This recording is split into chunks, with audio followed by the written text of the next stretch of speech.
right, muri Zimbabwe ndadzoka manje pane nyaya yandava nayo panapa ndakakubatira die hard supporter raChamisa uyo anotwa madzibaba oshanduku okuti pamazuva aya pavanga vari kuMDC anga ane magemenzi ake red achine tsvimbo dzered achita kuti inini ndokuyeresa pakangovhurwa yellow inova triple C akabva agadzira gemenzi rake reyellow netsvimbo yeyellow achidedzera kuti ndinokuyeresa and that guy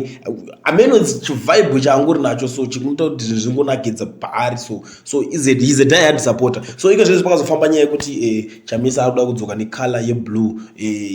inova ino inenge chinonzi blue movement nevanhu iko zvine madzibaba osanduko yava vakupfeka gemenzi ravo reblue netsvimbo yeblue vakuyeresa vanhu vari kublue so panapa nyaya vari kubudikira vakutaura vari kusimbisa Chamisa kuti akagona kusiya basa kwaakaita Citizen Coalition for Change kana kuti kusiya chigaro kana kusiya post yavo yepresident yavanga vakagara